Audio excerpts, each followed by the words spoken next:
Good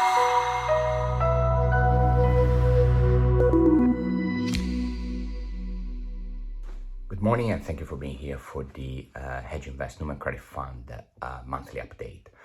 The month of May was a negative month for us, down around 100 basis points.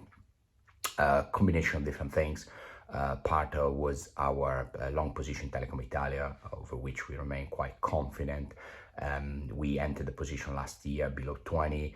There's been a bit of a wobble around the process.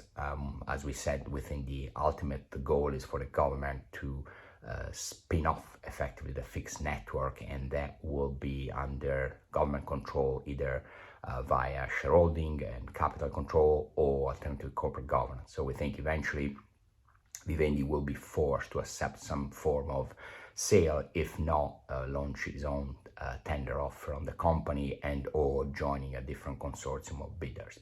So on Telecom Italia, we lost around 40 basis points. Then we had a few negative positions on the markets, like short bias, as we were expecting, and we're still expecting quantitative tightening to be accelerated and monetary base to be destroyed, as we have eventually gone past the agreement on the debt ceiling.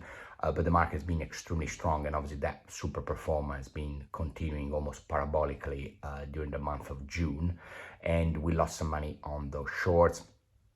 At the same time, we had positions like capital structure trades like Tesla that were down, long credit, short equity, while Coinbase has been performing better.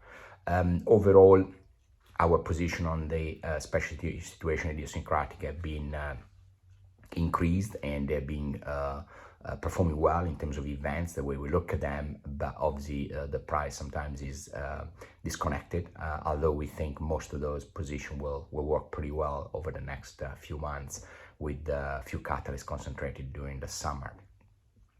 Away from that, on the macro side, we remain negative Turkey. We think the new appointment made very little difference, so we kept the shorts on Turkey CDS, with a small long on Turkey ETF equity, as those will be benefiting from some sort of either devaluation or policy normalization, while obviously the credit still is under severe pressure given what's happening on the tightening side of monetary policy globally.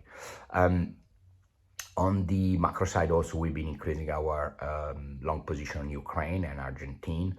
We like Ukraine. We think it's the only situation where a country in a conflict is actually has a bunch of allies that control literally almost $500 billion of assets that are